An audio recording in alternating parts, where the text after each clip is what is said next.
This video is brought to you by Squarespace. If you're looking for a great place to create your website, go to squarespace.com/fastpassfacts to get 10% off your first Squarespace order. We almost always think about the Disney classic animated movies when we talk about walk-around characters and meet and greets at Disney parks, but many other Disney movies don't necessarily fall into this category, and that have had their characters roaming the parks. So today, let's take a look at 10 rare characters that have been at Disney parks. Ninja Turtles. Summer sensation. Go for a whirl, go for the fun at Walt Disney World. Summer sensation. See the future, travel all around. Have a night on the town. Summer sensation. Come to Hollywood, it's not very far. We're gonna make you feel just like a star. The Magic Kingdom, Epcot Center, and the Disney MGM Studios. Summer sensation.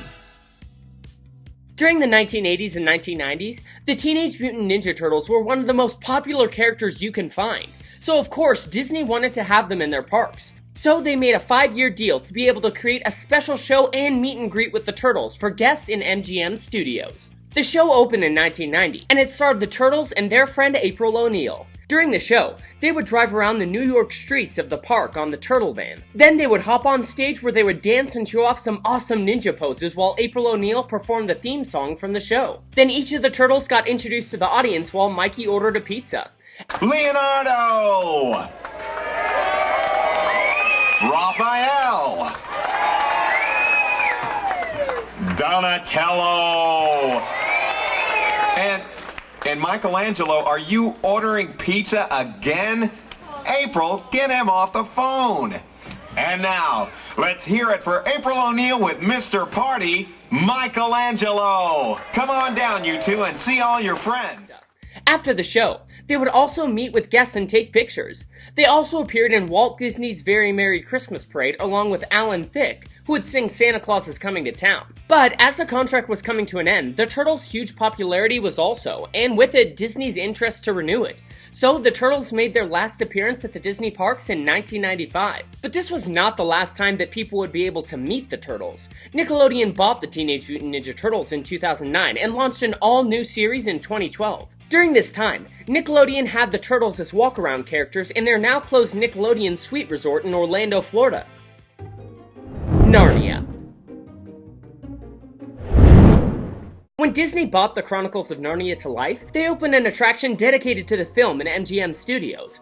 This attraction took guests through the wardrobe and into the world of Narnia. A large room adorned with flocked pine trees, a lamppost, a large tree illuminated with fiber optics, and a large theater where you could watch a 4-minute version of the 143-minute movie. The White Witch appeared on a terrace above the crowd and read a few lines from the film. Loyal subjects of Narnia, you've all heard the stories of sons of Adam and daughters of Eve in the wood.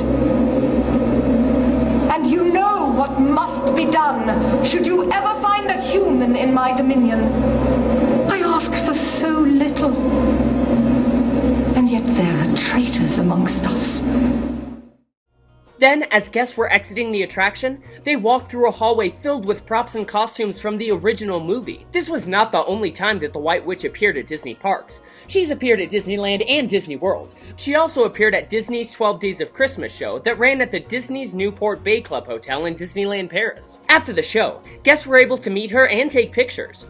This attraction closed on January 2nd, 2008 to make way for another Narnia-inspired attraction, Journey to Narnia, Prince Caspian, which opened on June 27, 2008. The attraction began with a pre-show area where you view behind-the-scenes footage featuring the film's director, Andrew Adamson. Then, passing through a rockwork archway, you enter Aslan's stone table chamber, the underground vault where Aslan sacrificed himself. There, guests saw a short-edited clip from the movie, and look at the authentic concept art and storyboards that contributed to bringing the motion picture to life, as well as some of the actual props and costumes used by the cast and crew during the making of the film. At the end of the attraction, guests could meet Prince Caspian. He had regular meet and greets from May 16, 2008 until he was retired in 2011. Tron programs. Tron is a fantastic movie and a pioneer in using computer-generated effects. Even though it was not the first movie to use CGI, it was definitely the first one to use it so extensively, with some 800 shots making use of digital sets and props. This movie was inspired by the Pong video game, and it was created by Steven Lisberger. In 1976, Lisberger created a 30-second short and presented it to various studios so they could produce a whole movie. Every studio rejected it, except for Disney. Disney decided to produce the film, and after working on it for a while, it debuted on July 9th, 1982. The film stars Jeff Bridges as a computer programmer named Michael Flynn, who is transported inside the software world of a mainframe computer, where he interacts with programs in his attempt to escape.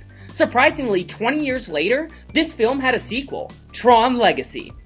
In this film, Sam, Michael's son, responds to a message from his long-lost father and is transported into a virtual reality called the Grid, where Sam, his father, and the algorithm Quora must stop the malicious program Clue from invading the real world. This saga has had some representation at the Disney parks.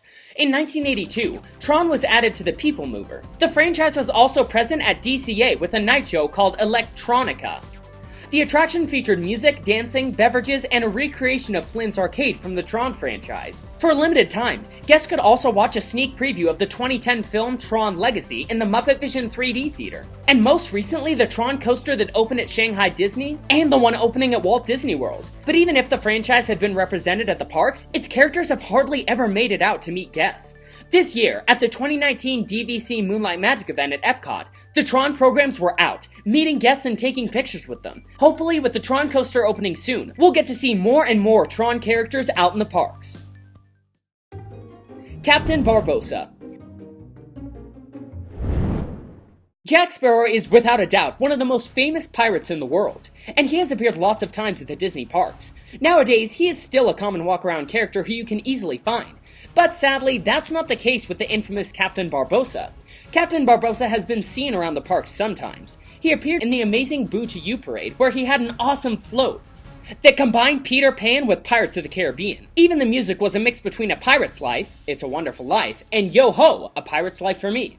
Then, in 2008, Captain Barbossa came back for the Enchanted Adventures parade at Walt Disney World. This parade featured lots of princesses and pirates, but Barbossa isn't only featured in parades. He had also been seen at many Run Disney events, like the Half Marathon Princess Weekend. It's pretty rare to see Barbossa out of the Walt Disney World Resort, but just this past June, he was seen near the entrance of Pirates of the Caribbean in front of the Rivers of America, at Disneyland during a private event. Herbie. It's pretty weird to add a car to this list of characters, but Herbie has always had lots of representation at the Disney parks throughout the years. And we thought it was important to mention it. Back in 1969, to celebrate the release of the movie Love Bug, Disneyland had an incredible event named Love Bug, where 101 decorated Volkswagen's bugs made their way down Main Street, USA, to participate in an event where they would be judged in the categories of most psychedelic, toy-like, comical, and best personality. This event was the first time that Herbie appeared at the parks, but it was far from the last. Then, in 1974, he came back to Disneyland for the Christmas parade, and continued to appear in parades and even events like the Disney on Parade event, a predecessor to Disney on Ice, in which Disney took lots of characters on tour around the world. In this event, Herbie was presented with a face. Disney opened Disney's All-Star Movies Resort, decorated with giant Disney film icons, and one of these icons is Herbie. There's a whole section called Love Bug, where a giant Herbie is divided between two buildings. This section is themed with racing memorabilia, and in the center, we can find the winner's circle where Herbie is located. This is the same Herbie that was used in parades at Disney World from 1974 to 1990. Also, in 1989, MGM Studios opened, and with it, the Backlot Tour. And in the residential street, guests could find an excited Herbie in action. This segment of the tour went on until 2002, when Disney created the Lights, Motors, Action, Extreme Stunt Show in this area. In this show, guests could see live stunts with actors, cars, and motorcycles. And Herbie made a comical appearance, where he would be divided into two parts and continue driving as if nothing happened. During this time, there was also a photo op with Herbie at the streets of America. But with the release of Cars and the popularity of Lightning McQueen, Herbie was replaced and taken to the Backlot Studio Tour once more, until both of these attractions closed. Still, Herbie had been seen in special events, like the 2018 DVC Moonlight Magic event, and you can still see him at the All-Star Movie Resort. King Leonidas. In the early 1960s, Disney was negotiating the acquisition of the rights to be able to create a Mary Poppins movie. But as we all know, this process was not easy, so Disney had a plan B. They acquired the rights to produce a film based on the Magic Bedknob books from Mary Norton. But as time passed, Disney was able to get the rights for Mary Poppins, and then postponed the Bedknob project because of the similarities between the two. Mary Poppins came out and was a huge success, and as time passed, the Bedknob project was put into production again. In 1971, Bedknobs and Broomsticks was released, starring Angela Lansbury and David Tomlinson. And just as with Mary Poppins, this new movie was live action combined with animation. The movie tells the story of a witch apprentice that, because of war, had to take in 3 siblings in her house. She wants to end the war, so they all start an adventure to find the Professor Emilius Brown, and then a spell that can help them win the war. One of the best scenes in the movie is when the gang visits the Isle of Nabubu. Even though people are not allowed in this animal-run isle, the king, King Leonidas, invites the professor to be a referee in a soccer match that he is playing, and it all ends in chaos. This is a really fun movie, and if you haven't seen it, you should. When the movie came out, King Leonidas appeared at the parks as a meet and greet, and then when the Main Street Electrical Parade debuted in 1972, he was part of the parade along with Dumbo and other characters. As time passed, this float was retired, but when the Electrical Parade came to DCA back in 2001, the King Leonidas float returned. Now the Main Street Electrical Parade is back at Disneyland for a limited time, but King Leonidas is nowhere to be seen. But recently, a special meet and greet came to Walt Disney World. It's great to be able to meet these rare characters once in a while. Giselle. Enchanted is a great movie. This musical fantasy romantic comedy tells the story of Giselle, a young girl who dreams of meeting a prince and living her happily ever after. She meets Edward, a prince who falls in love with her instantly. But Narcissa, Edward's stepmother, is not too happy about this, so she sends Giselle to New York City. The movie is part animation, part live action, and is both an homage to and a self-parody of Disney's animated features. Of course, the main character of the movie is Giselle, and being the main character in her own movie, she once appeared at the Disney parks. Giselle appeared numerous times at the parks, but only in parades. She led the 2007 Hollywood Holiday Parade at Disney's Hollywood Studios. She was also featured in the 2007 Walt Disney World Christmas Day Parade in the Magic Kingdom with the official Disney princesses. She's appeared at Disneyland and Disney World, but she has never done meet and greets at the parks. Why is that? Well, there are many rumors that say that Disney cannot use Amy Adams' likeness, unless they pay her royalties for every appearance. The rumor also stated that the deal they signed said Amy would have to approve any and every girl that would play the part, so this made it really complicated for Disney to have her in the parks. But we're here to tell you that these rumors are not true. The main reason why Giselle doesn't appear in the parks anymore is that the only park costume designed for Giselle is her wedding dress, and it is so large that it made mobility nearly impossible. That's why she only appeared in a carriage at parades. The only time she ever did meet and greets was when the movie first came out at the El Capitan Theater, but never at the Disney parks. Hopefully, with the sequel, Giselle will be able to come out and greet guests, wearing a new outfit, of course. Barbie. On November 30th, 1993, Disney, in an attempt to further their alliance with Mattel, debuted at Epcot The Magical World of Barbie, a 30-minute show where Barbie, along with her friends, would travel the world, from the outback in Australia, jungles of Africa, to a runway in France. The show had lots of actors and stunts and skateboards and trampolines, but just one day after the show's debut, it closed so it could be rewritten. The show opened again in 1994 when Barbie became the ambassador of friendship. During this period, you could see Barbie making her way around the World Showcase in a big pink limousine that had been previously used to celebrate Mickey's 60th anniversary. The show wasn't very popular among guests, and Barbie wasn't a huge success at the parks as a walk-around character, so the show closed permanently, and with it, Barbie disappeared from the parks forever. We would like to thank Squarespace again for sponsoring this video.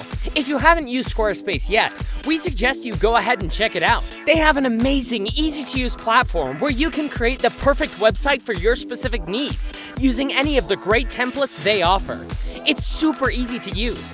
Be sure to use our code to get 10% off your first Squarespace order. Just head to Squarespace, start your free trial, and when you're ready to launch, go to squarespace.com/fastpassfacts and save 10% off your first purchase.